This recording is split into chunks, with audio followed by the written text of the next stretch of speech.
Future Now Show.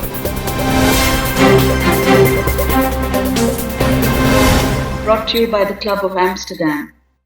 All right, well, Felix, thank you for having me. It's a pleasure to be able to speak here. So the topic of climate change and agriculture, of course, it's important. We all hear about the contribution of agriculture. So definitely something has to be done, and something is being done. It's not that the food industry and the farmers sit on their hands, but it's going to take time, and there are many issues at stake. It's very complex issue. So there are many different dimensions to take in the picture. And when we look at food and agriculture, of course, it's not just a matter of production, but it's also a matter of supply chain, it's logistics. It's also a matter of consumption. The behavior of consumers is critical in this. By their choices, basically, they're also going to influence the carbon footprint of agriculture. It's always the same. If people want something, there is always somebody who's going to provide for them. And very often it's an approach on the short term. So what you see is you don't look at the long-term consequences, and that can have very negative consequences. And frankly, that's kind of what has been happening over the last 60, 70 years with the increase of consumption and the growth of consumption society. There's been just consuming without really thinking of the consequences. And it's only recently that we start to realize that we are running out of time and we really need to do something about it. Well, the situation in North America and Europe is a bit different, but also a bit similar. What we see is basically in the Western world, what we see is that people consume too much.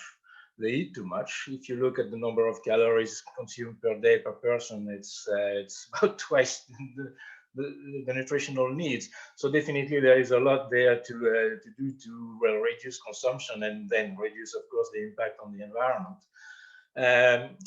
What's also we see happening is in emerging countries now, well, they're following exactly the same pattern. So that's a little worrying because everywhere we see more and more consumption of calories, more and more consumption of protein, and way beyond the nutritional needs.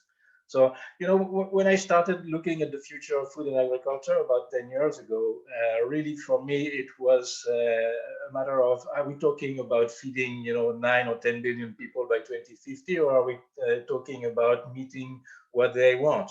And if you have a world population that eats twice as many calories and protein and fats as they should, we're not talking about feeding 9 or 10 billion people, but we're talking about feeding 18 billion. And of course, that's not the same thing. That has a very different impact on the environment and also on the pressure that agriculture has to put on. So we really need to think, the way we consume, and also on the side of consumption, that's part of consumption, also part of production. One of the main issues we see about the future of food and agriculture is the huge amount of food waste. If you consider that about a third, depending on the stats, a third, 40%, but doesn't matter exactly what the number is, it's just huge. If we talk about a third of all the food that is produced basically ending up in the landfill or is rotting in the fields, then there is a big problem, because it means that a third of all the production and a third of all the water that we use and a third of all the energy that we use is basically wasted, just goes in the atmosphere for no reason at all.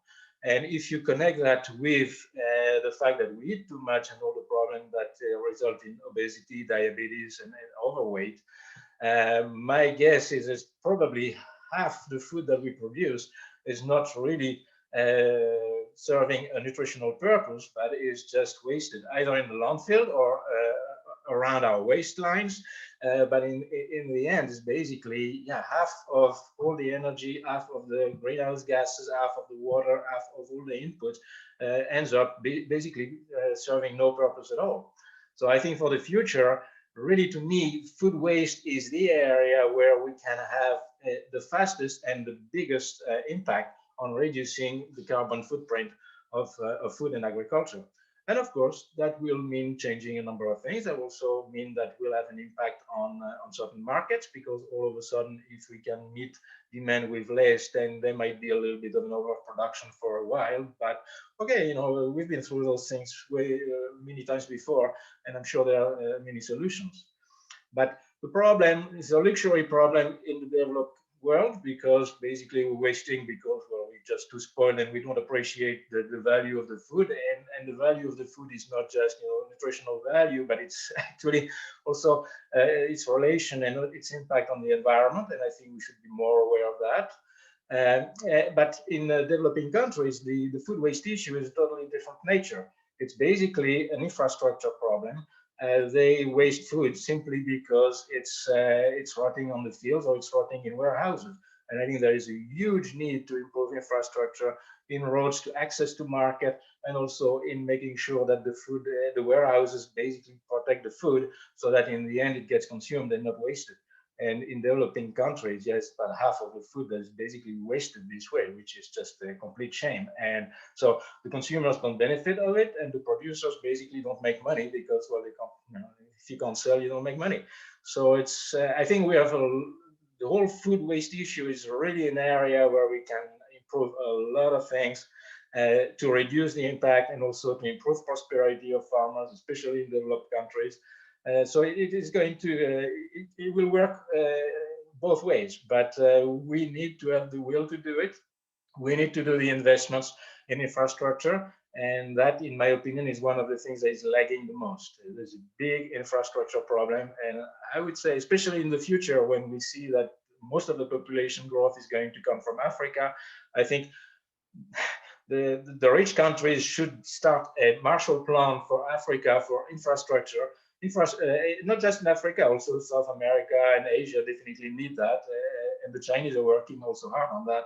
But there is a huge need for a real Marshall Plan of infrastructure, just to make sure that in the end, well, we don't waste all those inputs and create all those greenhouse gases with no access to market. This is ridiculous.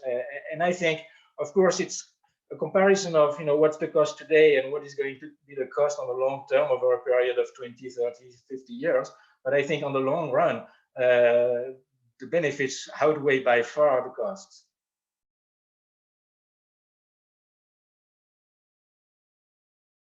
Well, education, I think it's very important. The world has been urbanizing more and more, and that trend is going to go on. So what you see is more an increasing disconnection, really, of the people living in cities, and disconnection from nature, from agriculture. And it's not new. I remember, in the time I was graduating, then we had organized an exhibition, and we're asking people where they think the food was coming. And I remember we had a few cows, and we were milking the cows there on that exhibition, and we were packing the milk right away, and we were asking the kids where the milk does come from, and they were thinking it was coming from the packing machine. They did not make the connection to the cows. And there are lots of kids who have no idea where eggs come from. They think eggs is just something you find in a carton, but they have actually no idea it comes from a bird. And I think this is very dangerous, because if we lose the connection to nature and don't understand where we come from, how can we respect nature, and how can we respect ourselves in the end? So I think, to me, education is something that should be education about food, education about agriculture should be mandatory in schools at a very young age, that really children know where food is coming, how it's produced. And then after that, we can always discuss, is that the right way to produce it or not? That's a different discussion. But I also think that nutrition should also be taught in school. It's not just because, it tastes good, or of course there are lots of things that taste good and not good for you. But I think it's also important to understand what a proper nutrition is. A good balanced meal. How do you create a balanced meal? What does a balanced meal contain? And unfortunately, most of the decisions today to what's on the table are made are very strongly influenced by marketing. And the marketing is not always looking at the health of the consumers as their most important thing. So yeah, definitely we need to improve education. And I also think education is a great way of developing critical thinking. And definitely not just in food and agriculture, in everything in our society, we should be a little bit more critical in our thinking. Uh, and then that would help making better decisions. But critical thinking is not the same as just, criticizing. It's about engaging in a dialogue, engaging in a conversations, trying to find better ways. And I think that's really, we need to work a lot on that. And I'm a little concerned because, especially since the social media has taken such an important part in our life, what we see is a polarization. It's everything is becoming more and more black or white. We lose a lot on the shades of gray, and we really need to get back a little bit more to the basics. And yeah, not immediately trying to see it's good or it's bad, or not, just have a conversation and also learn from each other, because not no, nobody knows everything, and we always can learn from others. And I think that can happen only through education and dialogue. But I think there's a lot of work to do there.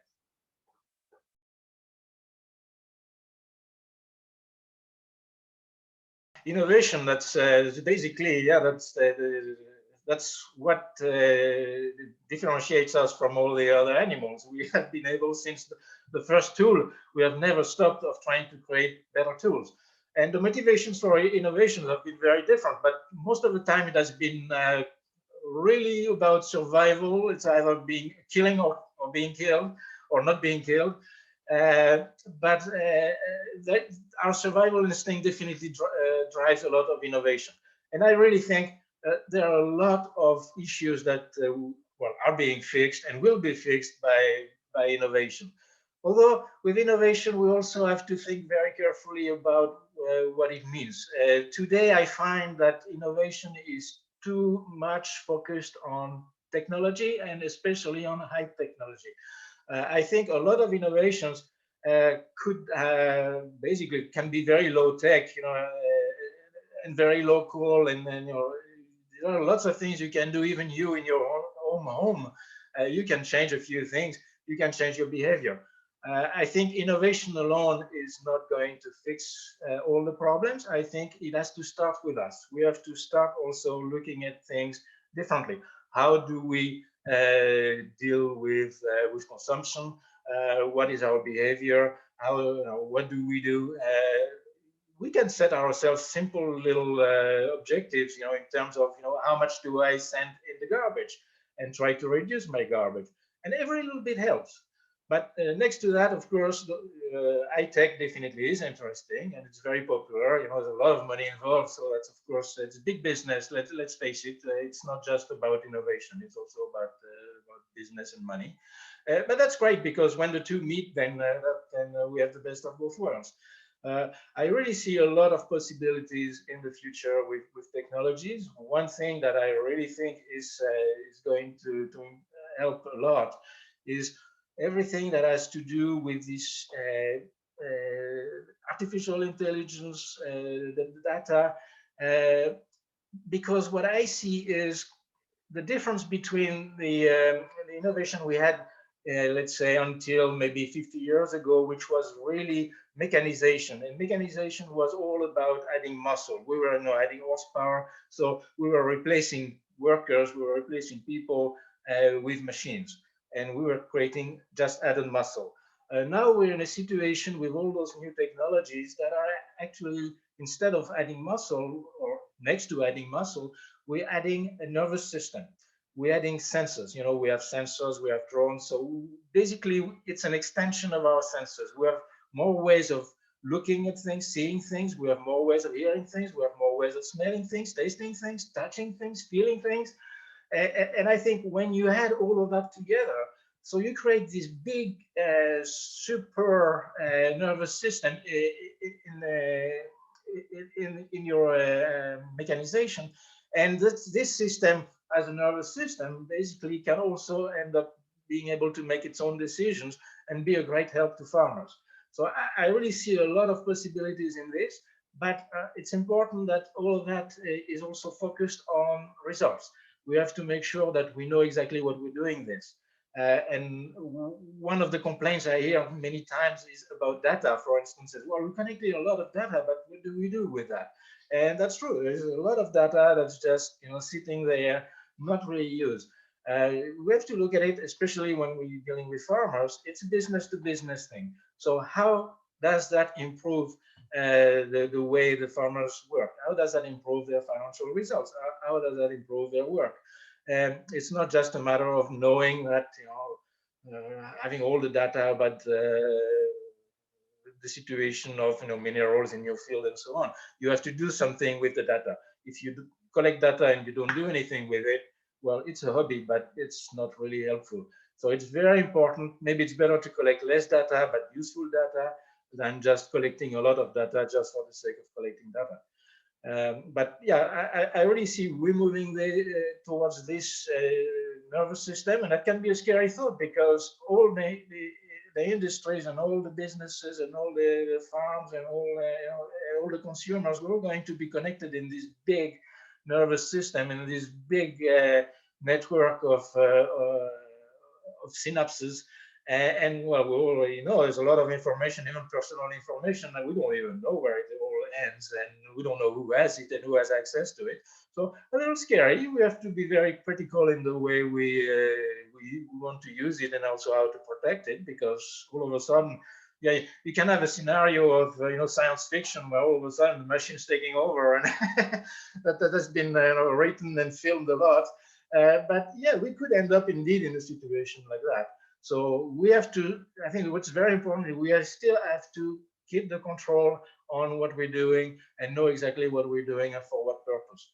But I see a lot of possibilities in innovation, because to me, when we talk about the carbon footprint of agriculture, the innovation definitely has to reduce the emissions of greenhouse gases, has to reduce waste, to pretty much increase the efficiency. And by efficiency, I mean, no, it's not intensification as such, but it's just reducing waste. When you increase your efficiency, you reduce waste. When you increase your waste, you reduce your efficiency. And I think efficiency is one of the key words for the future. And I think a lot of the innovation has to be on efficiency, and in particular reducing waste. And I was talking about food waste earlier, but there's all the waste of inputs, the waste of packaging, the waste of you name it, through the whole production and supply chain. There's so much waste. There's so much we can do, and in agriculture and in other sectors, because we waste just the same. We have a very wasteful society in all sectors, not just food and agriculture.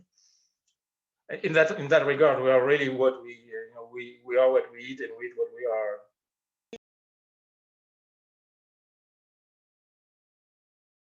You mentioned India, and that's an interesting case, because India traditionally has a very vegetarian diet. But what we see is the consumption of meat in India is increasing. And as we know, at the moment, meat has a lot of bad publicity. It's blamed for a lot of the issues. It's partly true, and it's partly a little subjective. Because when we talk about meat production, we have to look at all the different systems, and there is a huge variety of systems.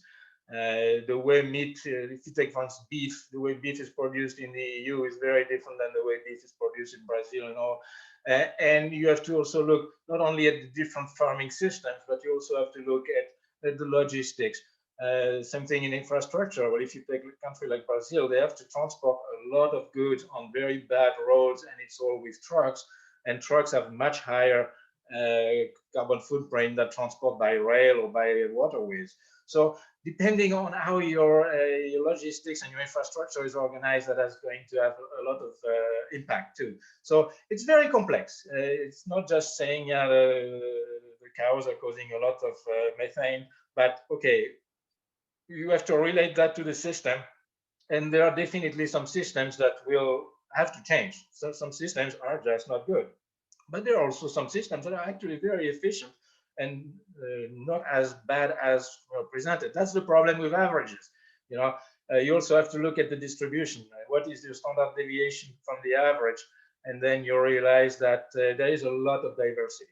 But okay, going back to India, so traditionally they have more vegetarian diet, and there is more of a trend to plant-based foods, and I think that's good because, like I said before, we eat too much, we consume too many calories, we eat too much meat, we eat too much protein in the Western world, so we can do with less.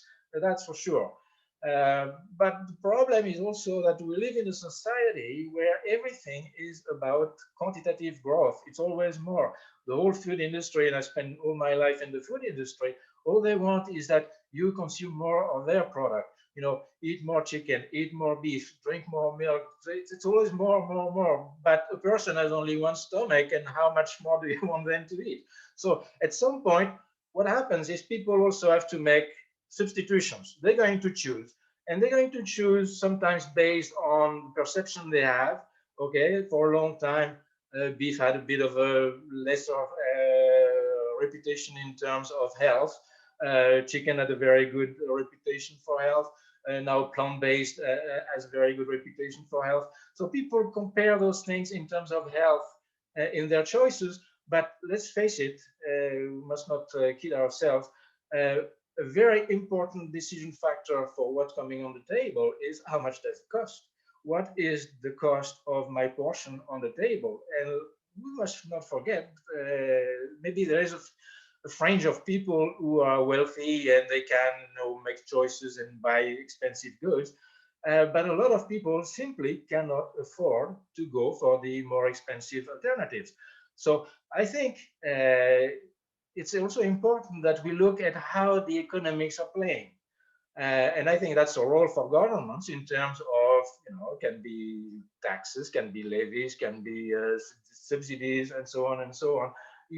The way you affect the economics of farming, and also how do you affect the economics of, you know, the food you put on the table at home. We have to find and encourage good behavior. And I think it's very important to reward good behavior. We have a tendency usually to punish bad behavior, but what happens is the ones who have a bad behavior always try to find ways to escape the punishment. And if there's punishment, well, they just try to at least reduce it, but there is no motivation to change all that much. So I think punishment alone doesn't help. We need to have a good reward system as well. We need to reward people who do the right things, and it has to be also a reward that, you know, they find in their wallet. One of the problems I have today with the plant-based alternatives to meat is, have you compared the price per kilogram or per pound? Well, you know, I can imagine people want to do once, you know, they want to try and see if, you know, how it tastes. But when it's two or more than two times the price of the meat and it looks almost the same, well, and you're on a budget, well, how are you going to make the choice? So if we want to encourage people to eat less meat and go for alternatives, well, the alternatives have to be also financially interesting and attractive. Otherwise, it's just going to stagnate. You know, it can have a boost at the beginning, and that's great. I know at the beginning, when it's new, there's always enthusiasm. But after a while, you know, can that growth go on, or is it going to stagnate because basically you have maxed out your market, your target group, and all the other consumers just don't have the money to buy that on a regular basis. So we really need to find ways, both from societies at the level of the food industry and the farmers and the governments, in particular the governments, to also encourage good behavior and good nutrition. That and that pays off in the long run, because bad nutrition, well, we see the cost of bad nutrition in terms of health costs. I guarantee you, maybe it will cost a bit of money at the beginning to help people eat better and have better nutrition, but I think on the long run, it's going to have a lot of benefits too. But the problem also is there don't seem to be a lot of calculations made about that, and that's one of the problems. We need more people, and in universities in particular, I think that's where they should do some work, trying to bring things, put things in numbers, just show us what the long-term effects are, the negatives and the positives. It's one of the things I always say about sustainability is you cannot speak seriously about sustainability if you do not address what's called externalities. And externalities is the financial cost, can be positive or it can be negative on the long term.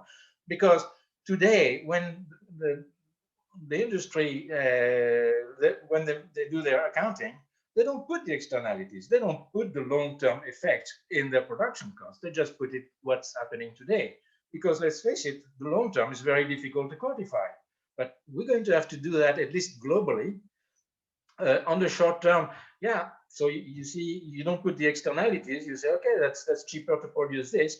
And let's face it, every business is all about the same. You want to make money. You want your business to survive. So why would you just commit harakiri just for the sake of being as morality? If you don't exist anymore, your morals are not very helpful either.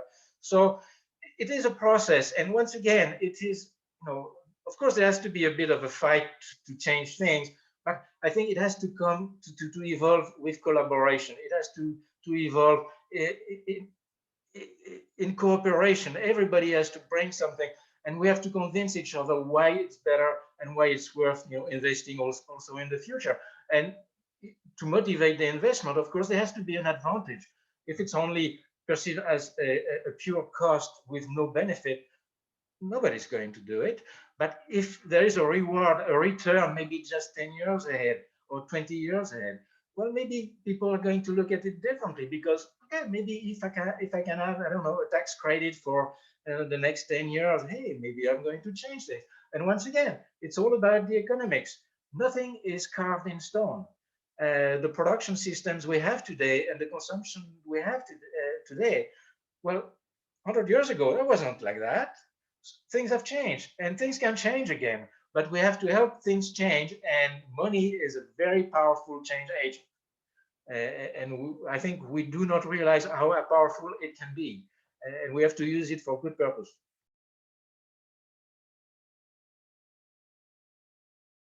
Let's be happy. Let's not try to have always more. Let's just enjoy the time we're here on this earth. Let's define ourselves by who we are, not what we have. I think maybe this consumption drive, it's maybe because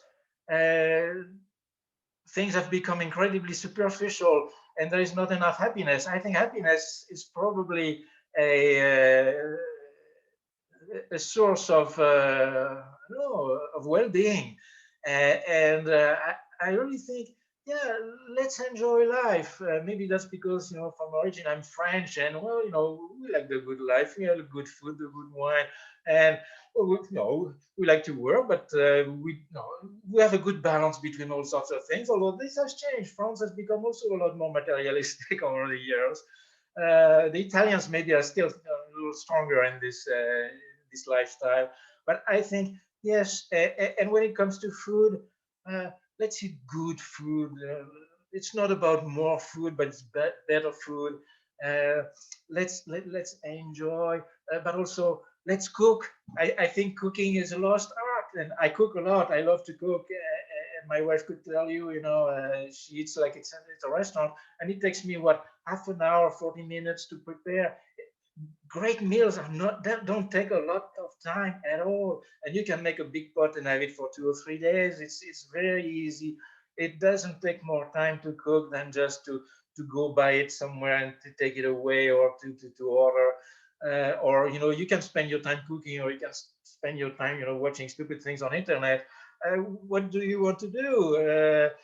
I don't know. I think we should, yeah, my wish is, yeah, let's enjoy life, but also, yeah, let's know what's good for us. Let's learn about proper nutrition. Let's make good meals. And that doesn't mean that you're not going to have indulge once in a while. Of course, pleasure is part of life. So let's indulge once in a while, but with moderation. And I think we have lost this sense of moderation. It's always more. Just moderation. Let's have enough. I think when you have enough, what more do you need? If you always have enough, then you always have enough. So why more? For what? So we have to relativate things. I think maybe the individualization of society has developed our sense of self so strongly that we think we're very, very special. But in the end, we know how we all end. So why don't we just enjoy it?